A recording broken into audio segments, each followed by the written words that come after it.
só Ele é merecedor de toda honra, de toda glória e de todo louvor.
Vamos nos colocar de pé, queridos, e abrirmos as nossas Bíblias no Salmo de número 96.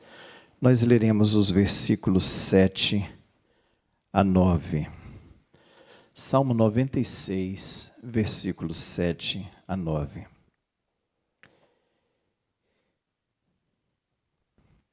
Tributai ao Senhor, ó famílias dos povos.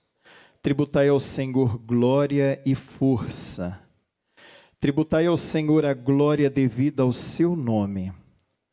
Trazei oferendas e entrai nos seus átrios. Adorai o Senhor na beleza da sua santidade. Tremei diante dele todas as terras. Queridos, nós estamos aqui para adorar ao Senhor. Nós reconhecemos o Deus que nós adoramos. O Deus grandioso, o Deus poderoso, o Deus soberano, o Deus que age, o Deus que opera, o Deus que se faz presente neste lugar para receber este culto, esse louvor e essa adoração. E nós estaremos adorando ao Senhor, orando nesse momento. Vamos orar. Pai, nós glorificamos ao Senhor pela bênção de podermos nos reunir aqui para prestar esse culto ao Senhor. O Senhor é o único merecedor de toda honra, de toda glória e de todo louvor. E nós estamos aqui para adorá-lo, reconhecendo o Deus poderoso que o Senhor é, o Deus soberano, o Deus amoroso, o Deus gracioso, o Deus misericordioso, o Deus que nos ama tanto, Pai, ao ponto de nós nem entendermos tamanho amor. Nós glorificamos ao Senhor e é com muita alegria, Pai, que nós nos reunimos aqui, tantas famílias nos seus lares, para adorar ao Senhor, para bendizer e glorificar o nome santo do Senhor. Esse culto é uma oferta nossa para o Senhor. Que esse culto, Pai, possa chegar diante do teu trono de graça como um aroma suave, como um perfume cheiroso às narinas do Senhor. Nós te amamos, meu Pai. Nós te adoramos e a nossa oração nós fazemos em nome de Jesus. Amém e amém. Ainda de pé, queridos, nós vamos louvar ao Senhor com o cântico Quero Louvar-te.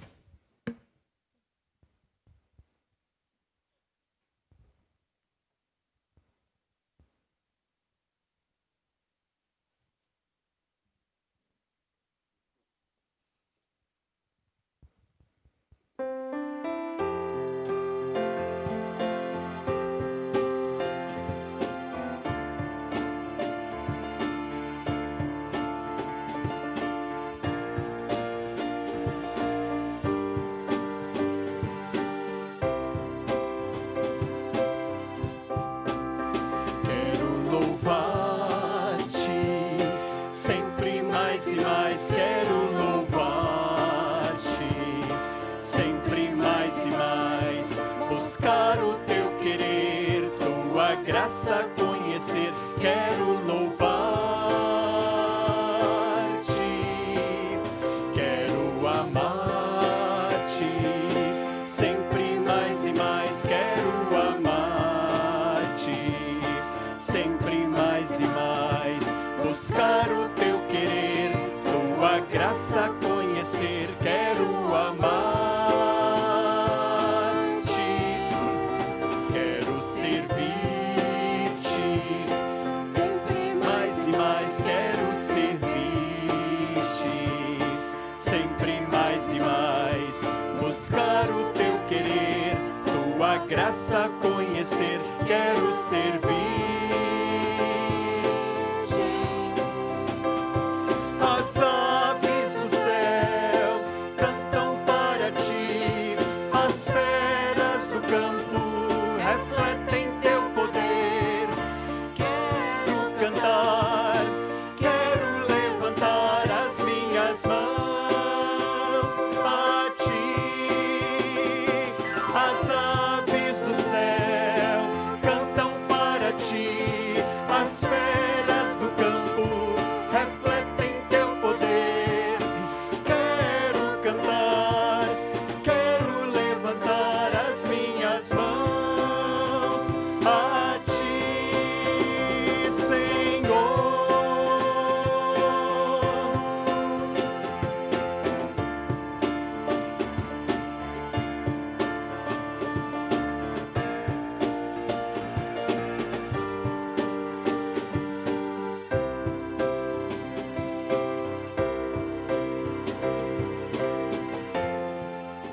Podemos assentar, queridos. 1 de João, no capítulo 3. Primeira epístola de João, no capítulo 3. Nós leremos os versículos 1 a 6. 1 de João, capítulo 3, versículos 1 a 6. Vede que grande amor nos tem concedido o Pai, a ponto de sermos chamados filhos de Deus, e de fato, somos filhos de Deus. Por essa razão o mundo não nos conhece, porquanto não o conheceu a Ele mesmo. Amados, agora somos filhos de Deus e ainda não se manifestou o que haveremos de ser. Sabemos que quando Ele se manifestar, seremos semelhantes a Ele, porque haveremos de vê-lo como Ele é. E assim mesmo se purifica todo o que nele tem esta esperança, assim como Ele é puro. Todo aquele que pratica o pecado também transgride a lei, porque o pecado é a transgressão da lei. Sabeis também que Ele se manifestou para tirar os pecados e nele não existe pecado.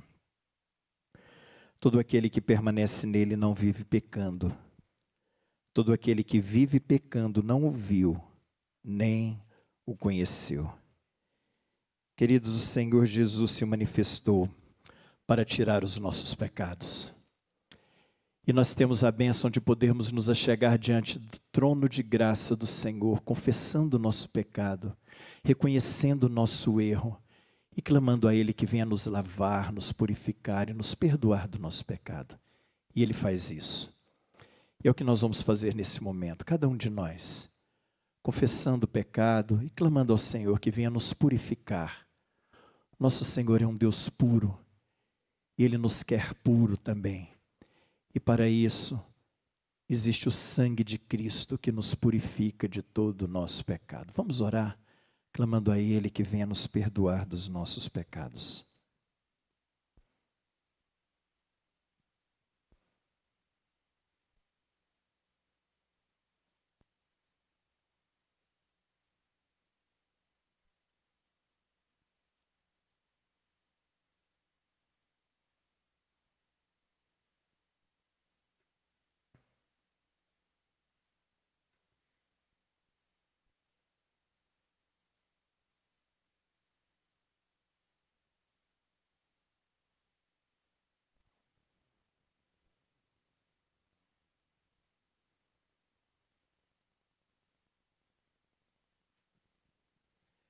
pedir nossa irmã Thaís que nos dirija a Deus em oração de confissão de pecado nesse momento.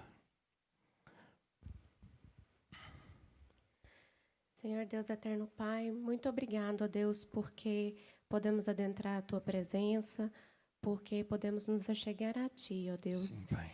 e confessar os nossos pecados. Senhor, nos ajude, ó Deus, primeiramente a reconhecer as nossas falhas, a reconhecer que nós dependemos inteiramente do Senhor, ó Deus. Amém. Pedimos que o Senhor tenha misericórdia, ó Deus, e haja com graça para conosco, limpando os nossos pecados, ó Deus, e nos ajude a viver uma vida em conformidade com a Tua palavra, ó Amém, meu Deus. Pai. É assim que nós oramos e já te agradecemos, ó Deus, pela Sua misericórdia, pelo Seu amor e pela salvação em Cristo Jesus. Amém, Em Pai. nome de Jesus, amém. Amém. Mesmo assentados, queridos, nós vamos cantar o cântico Oferta de Amor. E enquanto nós cantamos, você que veio preparado para fazer a entrega do seu dízimo, da sua oferta, esse é o momento oportuno.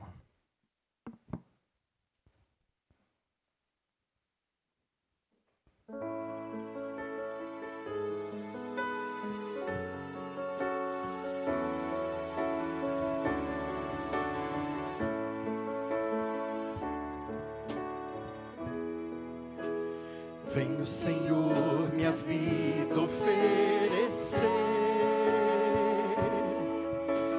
como oferta de amor, de sacrifício. Quero minha vida a te entregar como oferta viva em teu altar. Venho, Senhor, minha vida oferecer como oferta de amor, de sacrifício. Quero minha vida a te entregar como oferta viva em teu altar.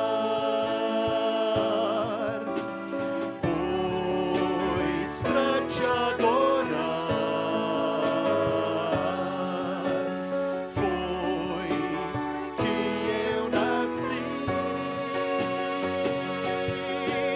Cumpre em mim o teu querer, faça o que está em teu coração, e que a cada dia eu queira mais e mais estar ao teu lado, Senhor, pois pra te adorar foi que eu nasci. Cumpre em mim o teu querer, faça o que está em teu coração, e que a cada dia eu queira mais e mais estar ao teu lado, estar ao teu lado, estar ao teu lado, Senhor.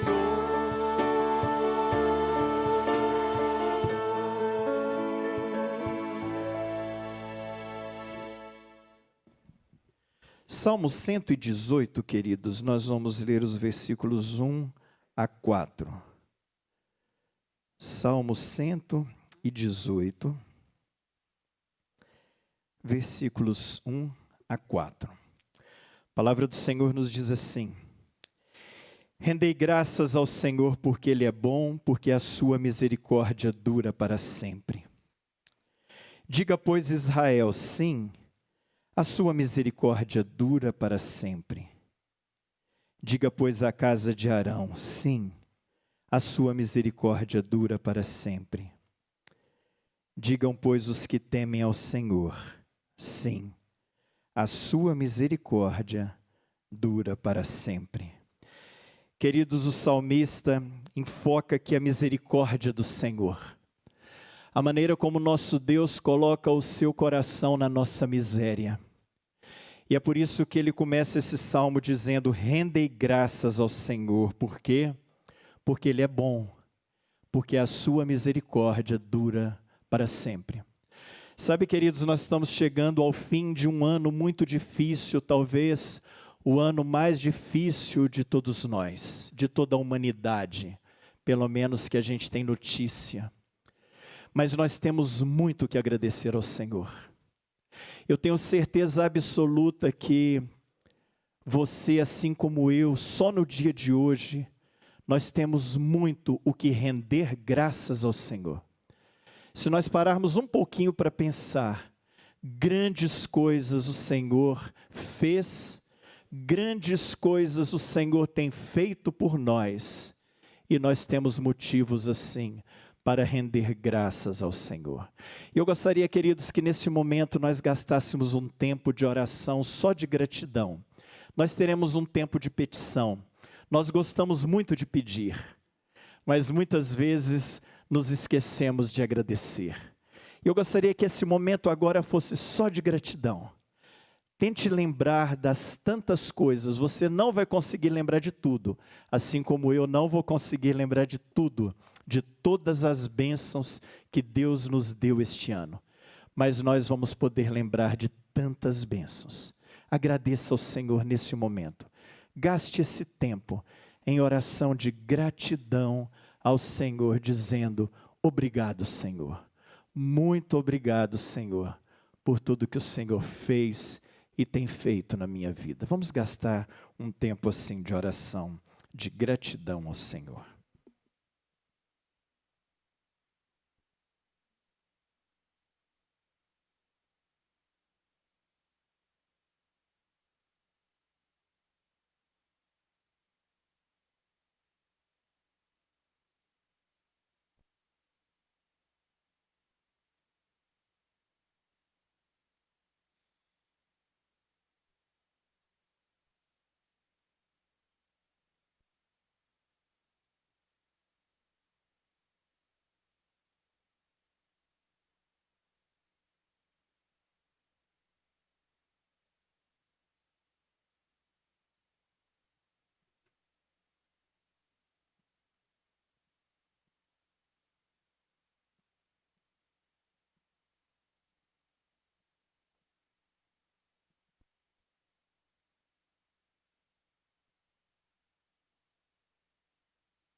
Gostaria de convidar o nosso irmão Noé para que viesse aqui à frente orar para nós uma oração de gratidão ao Senhor, esse reconhecimento de tudo que Deus fez e tem feito por cada um de nós.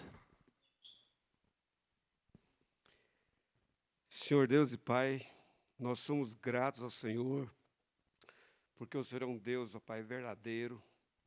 Somos gratos ao Senhor, ó Pai, porque um dia o Senhor fez com que nascesse teu Filho único, ó Pai, e que morresse na cruz pelos nossos pecados, ó Pai. Somos gratos ao Senhor, ó Pai, porque o Senhor cuida das nossas vidas, ó Pai, a cada momento. E gratidão ao Senhor, ó Pai, porque o Senhor, ó Pai, em meio a uma pandemia, o Senhor nos dá, ó Pai, saúde. O Senhor nos dá, ó Pai, a oportunidade, ó Pai, de estar aqui para agradecer ao Senhor, ó Pai. Muito obrigado por tudo que o Senhor tem feito em nossas vidas, ó Pai. E que possamos sempre, ó Pai, lembrar de que o Senhor é um Deus, ó Pai, que está no controle de todo o nosso viver. Muito obrigado e muita gratidão a Ti, Senhor. Em nome e no amor de Cristo Jesus, é que nós te pedimos e te agradecemos. Amém. Amém, Senhor. Amém. Vamos ficar de pé, queridos, e com muita alegria, nós vamos cantar o cântico Te Agradeço, louvando ao Senhor nesse reconhecimento de tudo que Ele tem feito por cada um de nós.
Evangelho segundo Mateus, no capítulo 7, nós leremos os versículos 7 a 12. Evangelho segundo Mateus, capítulo 7, versículos 7 a 12. A palavra do Senhor nos diz assim: Pedi e dar-se-vos-á, buscai e achareis, batei e abrir-se-vos-á. Pois todo o que pede recebe, o que busca encontra, e a quem bate abrir-se-lhe-á. Ou qual dentre vós é o homem que, se porventura o filho lhe pedir pão, lhe dará pedra? Ou se lhe pedir um peixe, lhe dará uma cobra? Ora, se vós que sois maus, sabeis dar boas dádivas aos vossos filhos, quanto mais vosso Pai que está nos céus dará boas coisas aos que lhe pedirem. Tudo quanto, pois, quereis que os homens vos façam, assim fazei-o vós também a eles, porque esta é a lei e os profetas. Queridos, nós adoramos um Deus que nos permite chamá-lo de Pai. Nós adoramos um Deus que nos trata como um Pai. E é fantástico quando Jesus, aqui no Sermão do Monte, fala sobre o pedir, sobre o orar, porque ele usa justamente a figura de um pai. Que pai que um filho com fome, pedindo um peixe, vai dar uma cobra? Que pai que um filho com fome, pedindo um pedaço de pão, vai dar uma pedra? Pai nenhum que ama faz isso. E o que o Senhor Jesus está dizendo é que nós temos essa liberdade de nos achegarmos ao nosso Pai Celestial, e pedir o que nós queremos. E a grande bênção, queridos, é que esse Deus que é o nosso Pai, Ele sempre nos dá o que é melhor. Muitas vezes pedimos e pensamos assim: puxa, Deus não deu o que eu pedi. Porque muitas vezes, ao invés de pedir pão, nós pedimos pedra. Ao invés de pedir um peixe, nós pedimos uma cobra.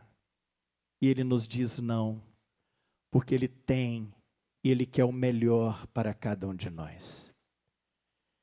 Um ano vai se iniciar essa semana na permissão do Senhor. E eu gostaria que nós gastássemos um tempo agora em oração de petição. Deus conhece o seu coração, conhece o meu coração, conhece as nossas necessidades. Mas Ele nos dá a liberdade de pedir.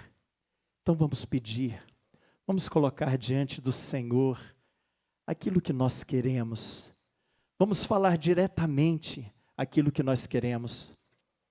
Eu lembro algumas vezes que eu fui pedir um dinheiro emprestado para o meu pai. Eu nunca cheguei para o meu pai e disse: Pai, o senhor que nasceu em Mato Grosso e que foi criado em Iporá e que mudou para fazer faculdade, seria possível o Senhor me emprestar? Não. Pai, estou precisando de tanto, o Senhor pode me emprestar? Queridos, Deus quer essa relação conosco. Pai, Pai, o meu desejo é esse. Pai, o meu pedido é esse. Se você tiver condições, eu gostaria que nós nos ajoelhássemos nesse momento, nos rendêssemos diante do Senhor. Mas não fique constrangido se você não quiser fazer isso. Mas se você quiser e puder, vamos nos ajoelhar, vamos clamar, levantar o nosso clamor ao Senhor, colocar as nossas vidas, colocar o ano de 2021 na presença do Senhor, colocar o nosso pedido diante do Senhor. Vamos gastar um tempo assim em oração.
Obrigado, meu Pai, pela liberdade que o Senhor dá para a gente de pedir para o Senhor.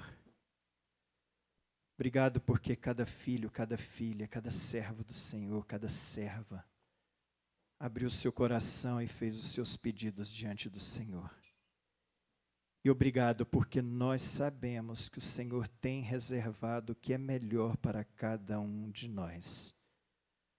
Obrigado porque a Tua palavra diz que o Senhor se inclina para ouvir a nossa oração, para ouvir o nosso clamor, para ouvir o nosso pedido. E nós temos certeza que nesse momento o Senhor se inclinou para ouvir o nosso pedido. Pai, a gente reconhece que a gente não merece nada, Pai. Todo o merecimento é de Cristo Jesus, o nosso Senhor. Mas humildemente nós abrimos o nosso coração e pedimos ao Senhor que o Senhor nos abençoe, que o Senhor continue conduzindo e nos sustentando a cada dia, que cada lar aqui representado, que cada lar nos seus lares adorando o Senhor, possa receber das infindas bênçãos do Senhor. Nós te amamos, meu Pai. Nós te adoramos e a nossa oração nós fazemos em nome de Jesus. Amém. Vamos ficar de pé, queridos, mais uma vez e vamos louvar ao Senhor com o cântico Buscai primeiro o reino de Deus.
Podemos assentar, queridos. A palavra está com o pastor Milton, que nos trará a mensagem do Senhor nesse momento.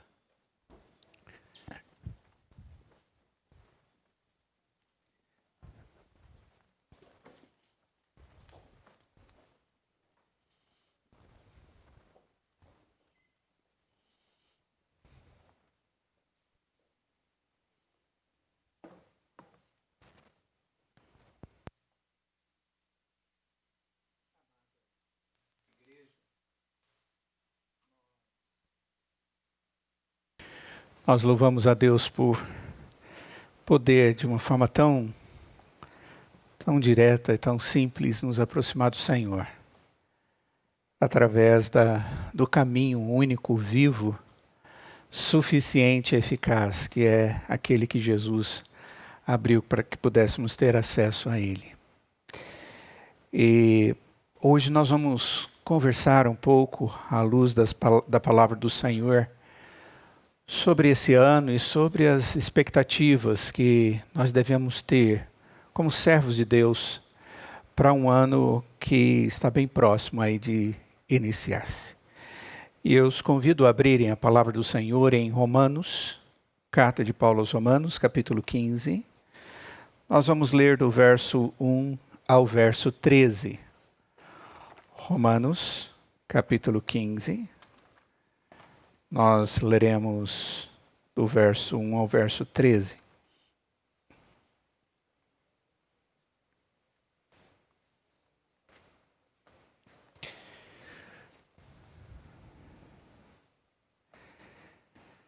A palavra de Deus diz assim: Ora, nós que somos fortes devemos suportar as debilidades dos fracos e não agradar-nos a nós mesmos. Portanto, cada um de nós agrade ao próximo no que é bom para a edificação. Porque também Cristo não se agradou a si mesmo antes, como está escrito, as injúrias dos que te ultrajavam caíram sobre mim. Pois tudo quanto outrora foi escrito para o nosso ensino foi escrito, a fim de que pela paciência e pela consolação das Escrituras tenhamos esperança. Ora, o Deus da paciência e da consolação vos conceda o mesmo sentir de uns para com os outros, segundo Cristo Jesus, para que concordemente e a uma voz glorifiqueis ao Deus e Pai de nosso Senhor Jesus Cristo. Portanto, acolhei-vos uns aos outros, como também Cristo nos acolheu para a glória de Deus.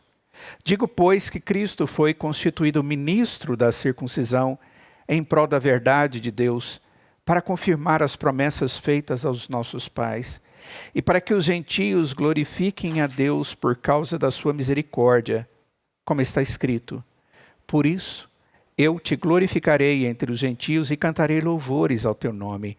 E também diz: Alegrai-vos, ó gentios, com o seu povo. E ainda: Louvai ao Senhor, vós todos os gentios, e todos os povos o louvem. Também Isaías diz: Haverá a raiz de Jessé, aquele que se levanta para governar os gentios. Nele os gentios esperarão. E o Deus da esperança vos encha de todo gozo e paz no vosso crer, para que sejais ricos de esperança no poder do Espírito Santo. Vamos ler juntos esse verso 13, o último verso. E o Deus da esperança vos encha de todo gozo e paz no vosso crer, para que sejais ricos de esperança no poder do Espírito Santo. Vamos orar. Ó Deus, a tua palavra poderosa, verdade revelada a nós, ela está agora, Pai, diante de nós para que nós possamos meditar nela e possamos compreender qual é o teu propósito para a nossa vida, quais as expectativas devemos ter, ó Pai, quanto ao futuro.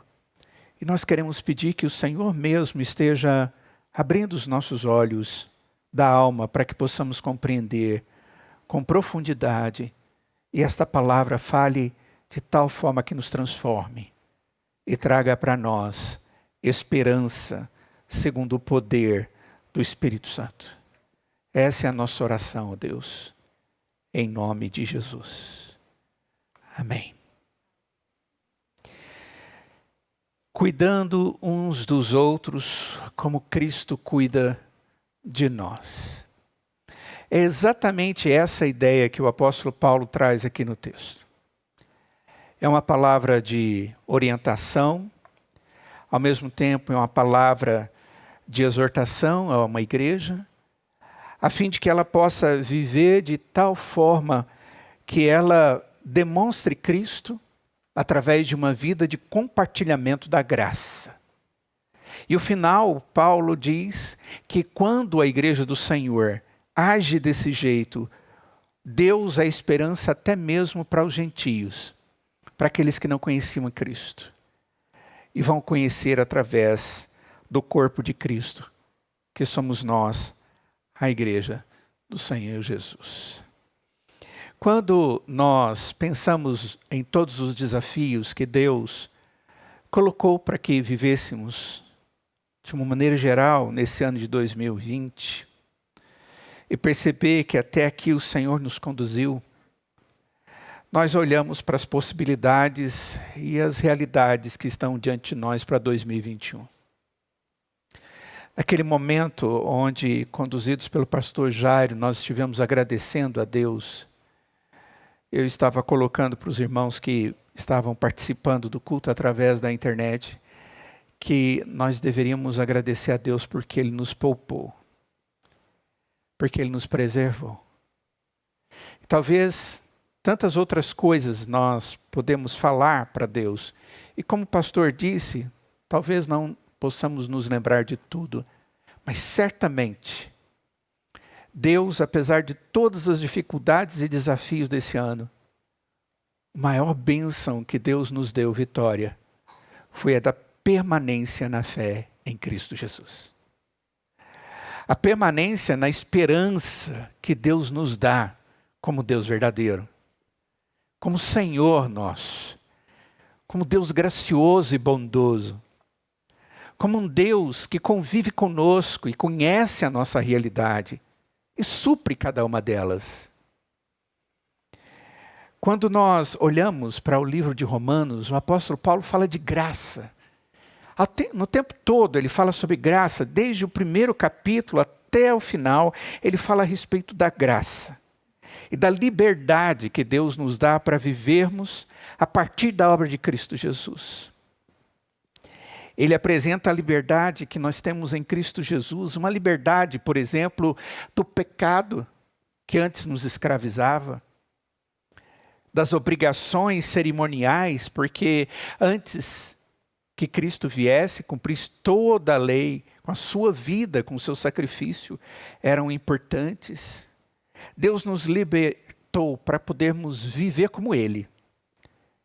E viver como Cristo é viver como instrumento nas mãos do Pai para abençoar outras pessoas, através do serviço cristão.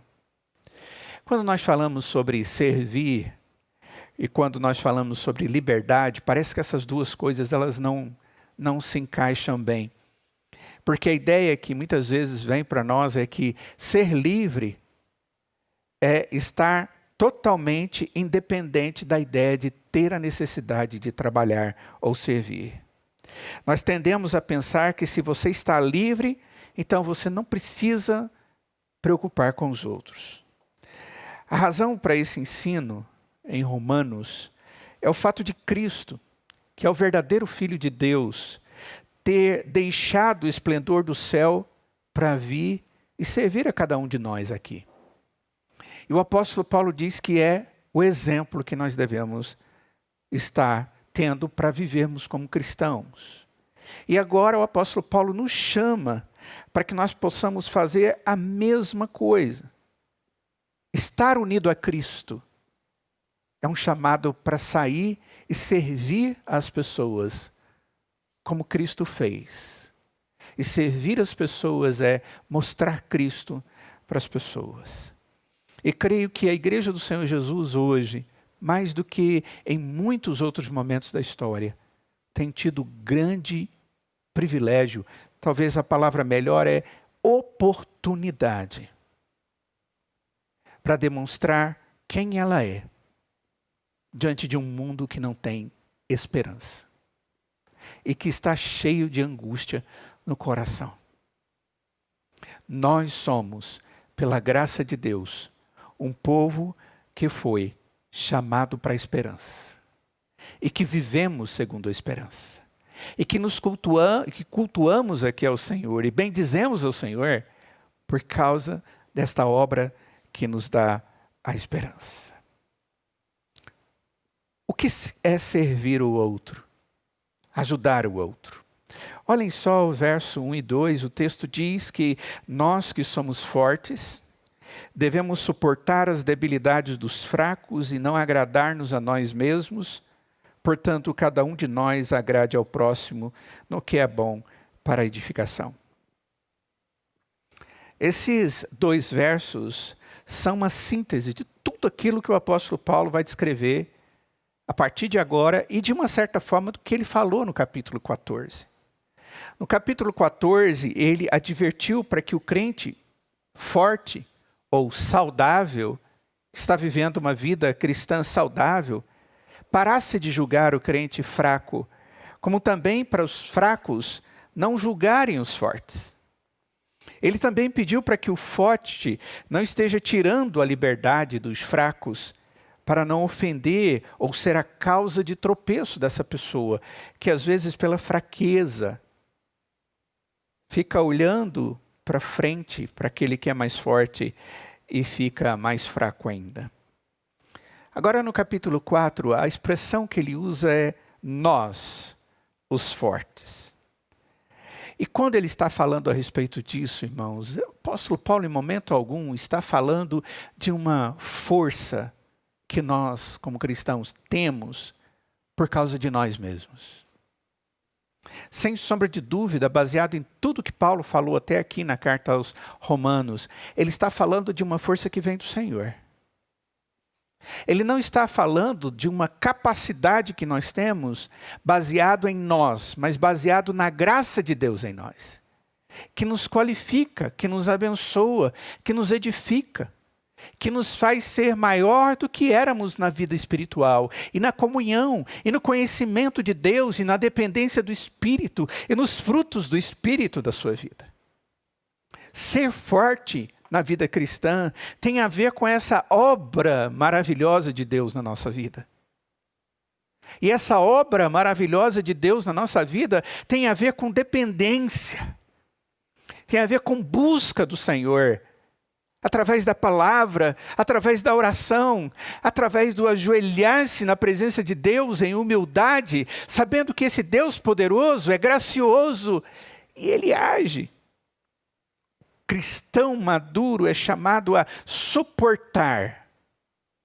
O fortalecido por Deus, ele é chamado a apoiar e edificar o cristão que ainda está vivendo momentos de fraqueza. E, queridos, muitas vezes, aqueles que estão fortes, existem momentos na vida em que eles vão se tornar totalmente fracos. Porque as circunstâncias, muitas vezes, as circunstâncias nas nossas vidas, nos faz sentir fracos. Quantas pessoas durante esse ano perceberam a sua completa fraqueza?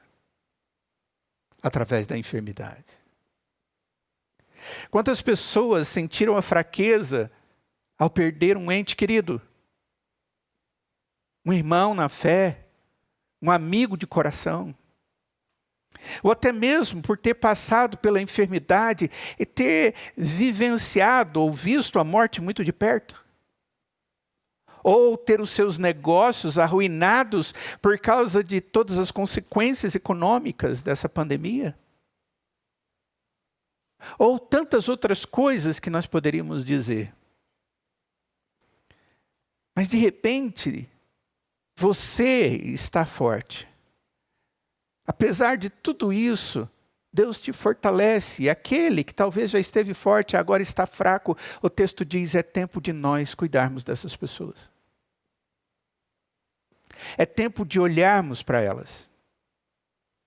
E termos sensibilidade para as suas realidades. E isso é algo que nós vamos compreender muito bem com a atitude de Cristo para conosco. E é o ponto que vem logo depois. A ideia que eu tenho aqui do cristão maduro cuidando daquele que está fraco é como se fosse um militar que é chamado a acudir uma pessoa que está em perigo. Perigo de morte. Ele não deve esperar que outra pessoa, ou esta que está correndo perigo, se liberte sozinha. Mas ele é aquele que tem que se envolver, usando as suas habilidades e a sua função, para libertar essa pessoa que está em perigo. Essa figura que vem na minha mente. Aquele que vai em direção ao outro para acudi-lo. A função desse militar é salvar o necessitado. A função do cristão é salvar cuidar, ser instrumento nas mãos de Deus para trazer vida e esperança àquele que está fraco. A mesma força que Deus agiu na nossa vida. O problema é que vivemos um tempo da satisfação pessoal, irmãos. Hoje nós nos preocupamos muito mais em cuidar dos nossos próprios interesses do que os interesses e as necessidades do outro. E às vezes isso fica tão grande diante de nós que nós não percebemos a necessidade do outro. O que o apóstolo Paulo está dizendo é: nós não podemos viver como o mundo vive, de forma egoísta. Paulo diz que nós não devemos agradar a nós mesmos, as nossas ambições e os nossos interesses, mas sim, nós devemos contrastar com o sistema mundial que é: cada um cuide-se sozinho de você mesmo. A palavra de Deus, ela está dizendo exatamente o contrário. Baseado nisso, irmãos, eu posso afirmar, e você também pode concluir comigo, que o problema de muitas pessoas no mundo contemporâneo é problema nosso também. E o principal problema das pessoas no mundo contemporâneo é a ausência de esperança, porque não conhecem o Deus da esperança. Não conhecem o Deus que coloca os nossos olhos no futuro e contempla no futuro o Deus glorificado com o seu Filho Redentor ao seu lado, nos aguardando, por causa da fé. Eles não têm essa visão. Isso não satisfaz o coração deles. Hoje tive a oportunidade de ir a um velório de uma senhora que nós amávamos muito, Dona Conceição. Ela estava aqui conosco, frequentou um tempo aqui, não é? A filha dela é a Larissa. E ela estava muito enferma já há muito tempo. E a gente não podia ir lá. As debilidades dela eram muitas. E hoje ela dormiu e não acordou. Mas uma coisa eu posso dizer, eu conheci Dona Conceição, tive a oportunidade de atendê-la várias vezes pessoalmente. Gastei algumas boas horas com ela. E ela aceitou Jesus como seu Salvador. E eu pude testemunhar isso para a Larissa e para os familiares dela. Muitas coisas ainda estavam confusas na mente dela nessa transição. Mas uma coisa ela tinha convicção no seu coração: Jesus era o seu Salvador. Era ela que participava das reuniões das mulheres praticamente todos os sábados, que participou das nossas reuniões devocionais durante a semana, às vezes do hospital junto com a filha, porque era via internet. E naquele tempo, naquele momento, eu tive a oportunidade de compartilhar esperança àqueles que estavam sentindo como se pudesse tudo ter sido perdido. Nós precisamos usar a oportunidade que Deus está nos dando para cuidar daqueles que estão fracos. Com as convicções da graça de Deus no nosso coração, que nos faz fortes. Qual é a motivação que nós temos? O apóstolo Paulo diz que a motivação é Cristo. Olha só o verso 3 e 4. Ele diz: porque também Cristo não se agradou a si mesmo. Antes, como está escrito, as injúrias dos que te ultrajavam caíram sobre mim. Pois tudo quanto outrora foi escrito para o nosso ensino, foi escrito a fim de que pela paciência e pela consolação das Escrituras tenhamos esperança, porque também Cristo não se agradou a si mesmo. Esse porquê aí está dizendo, olha, é como Cristo. Olha só a progressão. O verso 1 diz: não devemos agradar a nós mesmos. O verso 2 diz: cada um de nós agrade ao próximo no que é bom para a edificação. E no verso 3, também Cristo não agradou a si mesmo. Essa é a sequência que ele está trazendo no texto. O nosso exemplo, irmãos, é Jesus. A nossa motivação é Cristo Jesus. Todo o ministério de Jesus entre os homens foi para nos servir. Ele não veio aqui para simplesmente fazer algo que pudesse ser bonito, apesar de toda a beleza do seu ministério. Ele veio cumprir um propósito santo dele. Ele veio cumprir uma determinação santa e eterna dele. Mas ele também veio para nos servir. E ele demonstrou isso. Ele não nasceu para desfrutar de prazeres. Ele poderia ter continuado a desfrutar de todos os prazeres do céu como Deus. Mas ele resolveu servir aos outros ao invés de seus próprios prazeres. Cristo escolheu tomar as penalidades do mundo sobre si mesmo. E ele fez isso por nós. Ele fez isso para nos servir. Quando ele coloca os seus discípulos assentados com os pés todos sujos, e ele começa a lavar os pés dos seus discípulos, ele chega ao final e diz: vocês vão fazer a mesma coisa. Paulo cita uma passagem aqui, depois outra passagem, uma passagem messiânica do Antigo Testamento, que é o Salmo 69, verso 9, quando diz: pois o zelo da tua casa me consumiu, e as injúrias dos que te ultrajam caem sobre mim. Em João capítulo 2, verso 17, nos diz que depois que Jesus limpou o templo dos cambistas, os discípulos se lembraram dessa passagem como sendo uma imagem do zelo que foi demonstrado em Jesus a partir deste mesmo salmo. Paulo diz que quando éramos inimigos de Deus, Cristo morreu para nos salvar.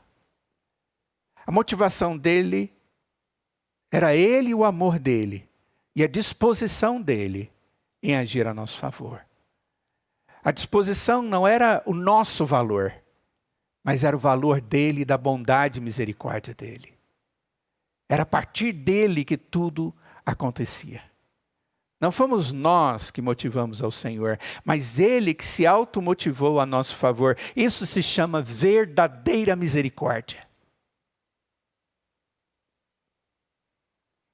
Agora ele mostra que aquilo que seria um ato de ódio contra Deus foi usado por ele para a nossa salvação. Aquilo que aconteceu contra Jesus, Deus usou para a nossa salvação. Então nós devemos cuidar uns dos outros. Devemos fazê-lo.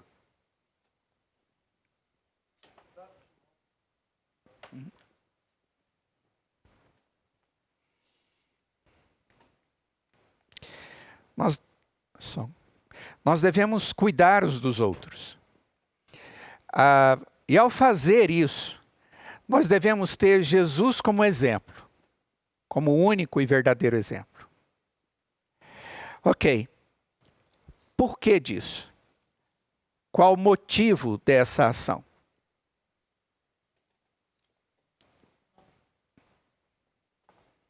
Som. Desculpa, irmãos. Som. 1, 2, ótimo. O texto é: devemos cuidar uns dos outros, devemos fazer isso porque Cristo nos ensinou. E devemos fazer isso, irmãos, porque isso mantém a unidade do povo de Deus.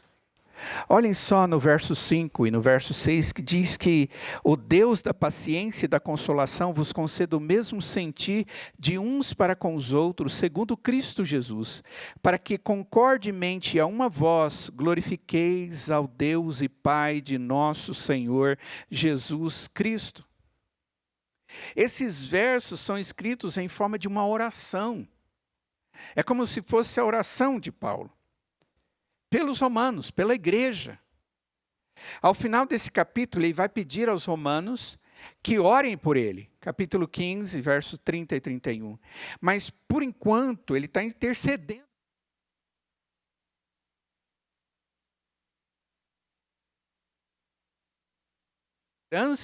E o Deus que concede encorajamento.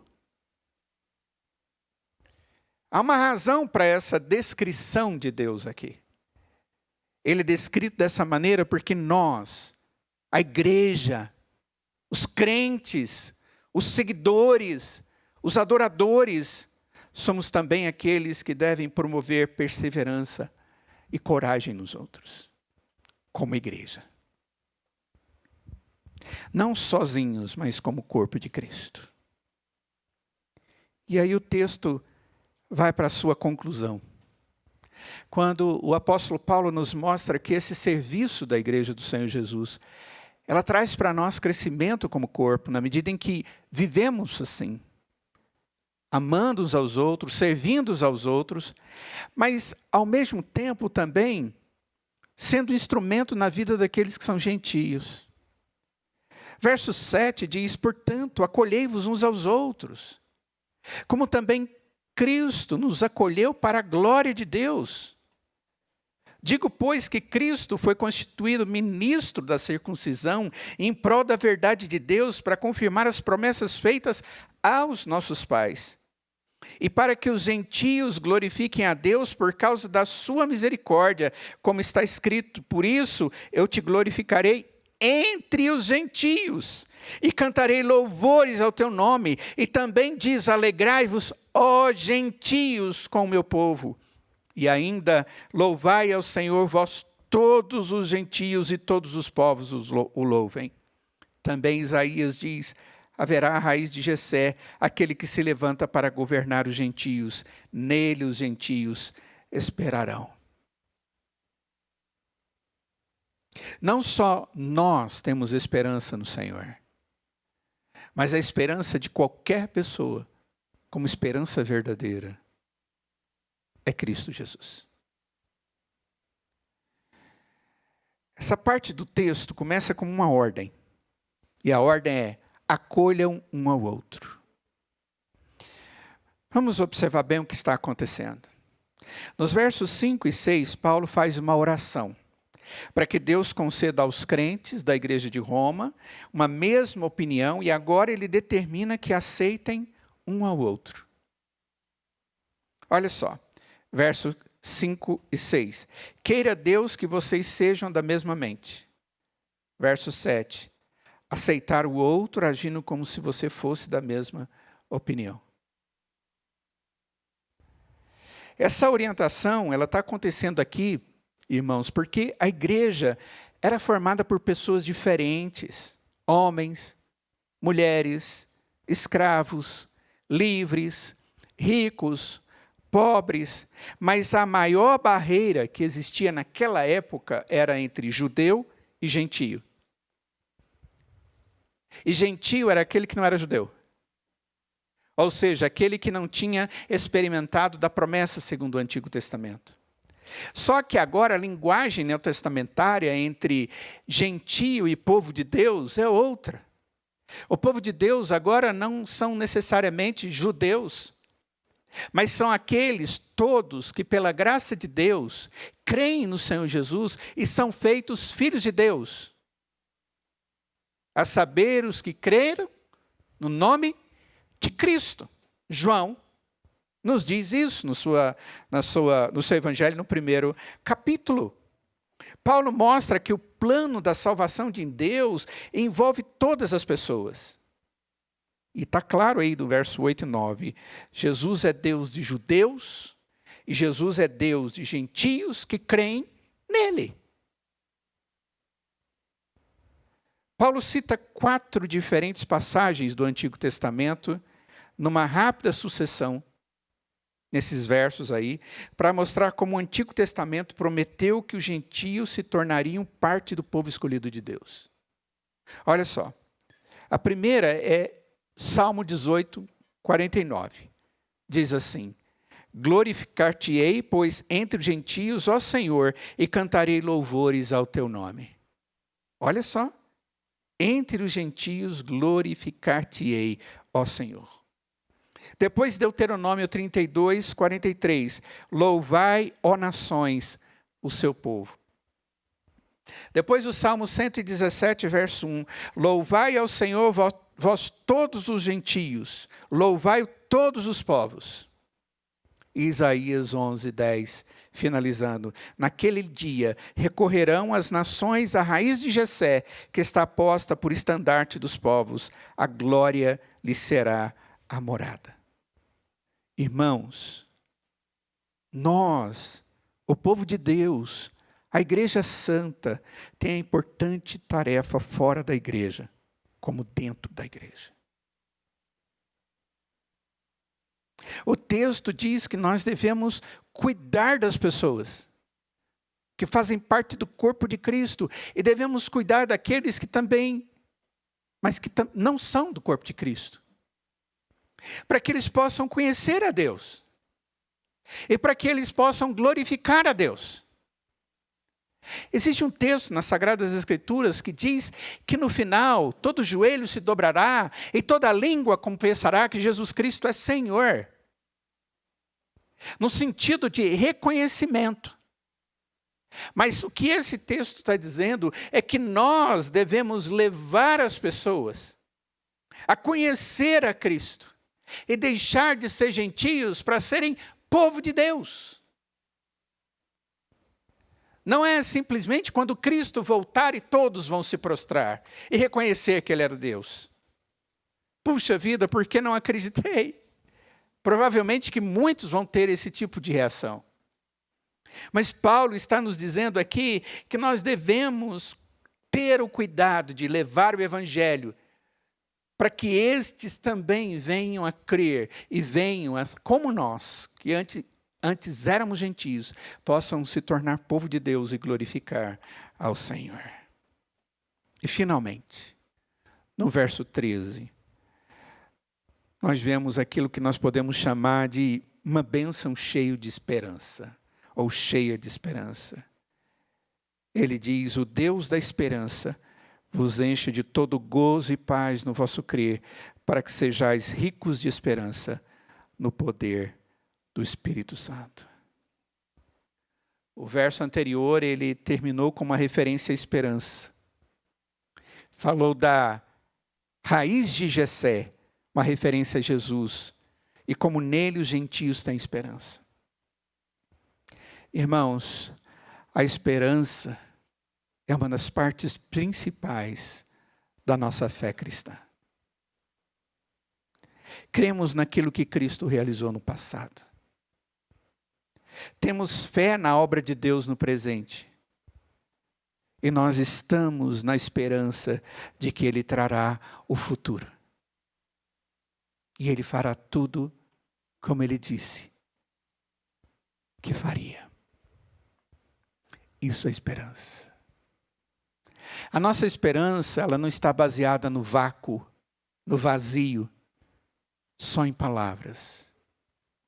Mas em palavras verdadeiras, que foram ditas no passado, que foram cumpridas no passado e têm sido cumpridas hoje, e que traz para nós uma convicção de fé, de esperança. Paulo profere uma bênção aqui na forma de uma oração.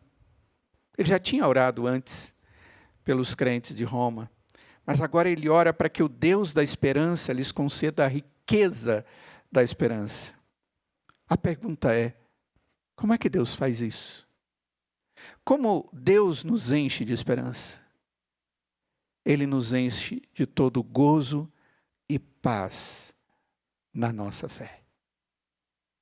É isso que o texto diz. Isto é apenas uma forma abreviada de dizer que Deus enche com o seu Espírito Santo a cada um de nós, para que esse mesmo Espírito Santo produza os frutos do Espírito em nossa vida. E o grande fruto do Espírito, a esperança. A pergunta é: você quer ser cheio de esperança nesse mundo sem esperança? Gostaria de ouvir do seu coração, lá do fundo da sua alma, é claro que sim. A resposta é: Deus, com o seu Espírito, promove isso na vida daqueles que são seus.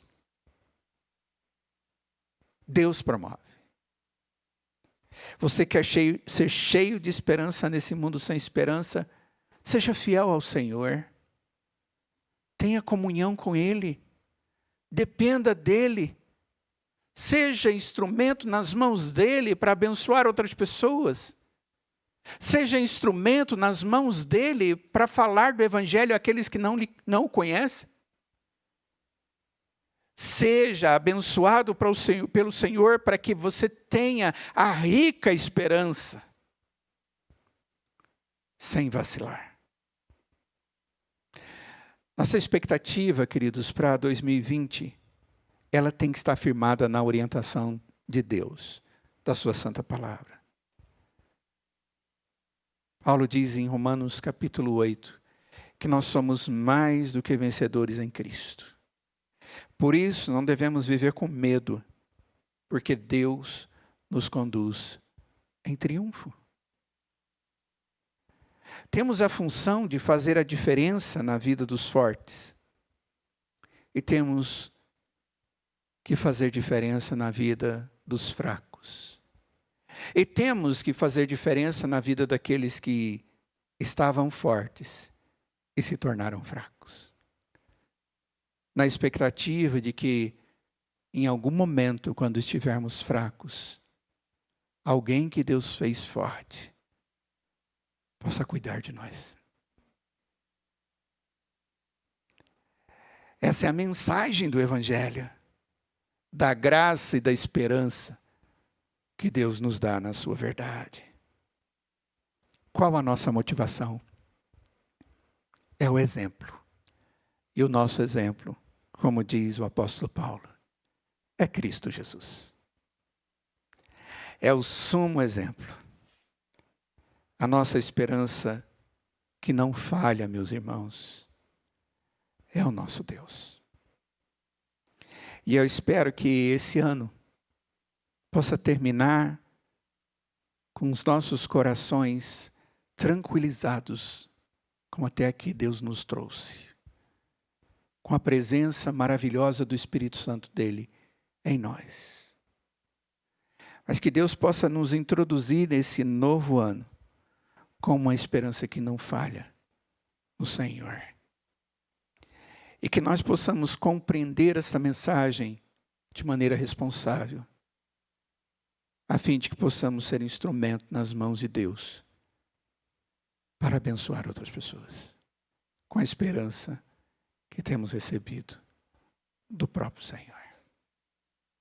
Vamos nos colocar de pé.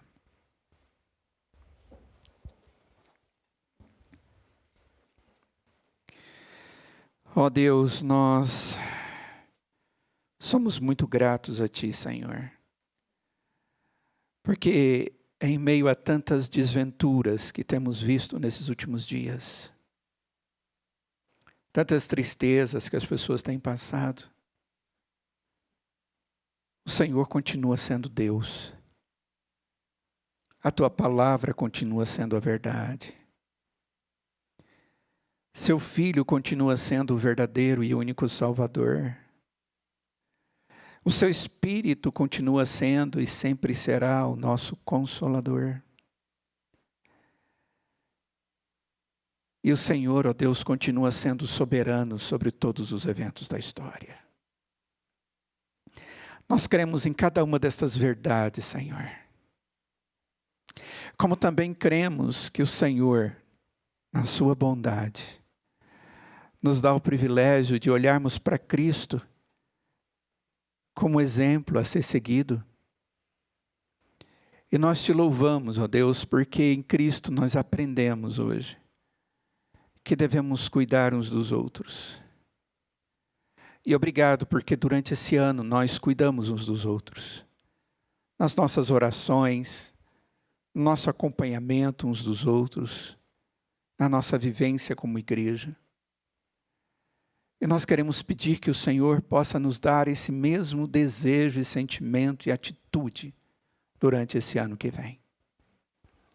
Que o Senhor esteja nos unindo como igreja, nos fortalecendo nos laços da graça que temos em Cristo Jesus. Que o Senhor esteja nos fortalecendo, Pai, para que possamos ser instrumentos para abençoar aqueles que estão fracos. E para aqueles, ó Deus, que nunca te ouviram e nunca conheceram o teu evangelho, nunca tiveram o privilégio que nós temos da esperança e da salvação. Usa a tua igreja, fortalece a tua igreja, continue a abençoar a teu povo, que o Senhor mesmo salvou.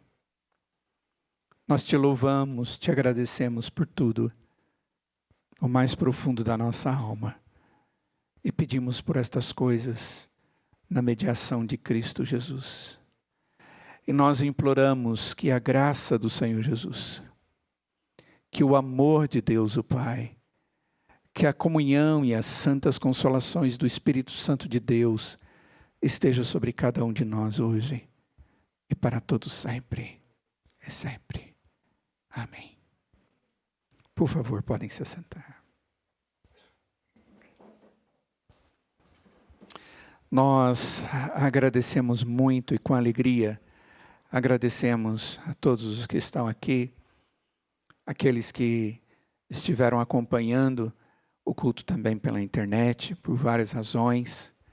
Que Deus esteja abençoando a vida de cada um dos queridos e fortalecendo-os, dando a todos um final de ano agradável e uma esperança também agradável para o próximo ano. Não pelos acontecimentos que estão diante de nós, mas pelas promessas de Deus.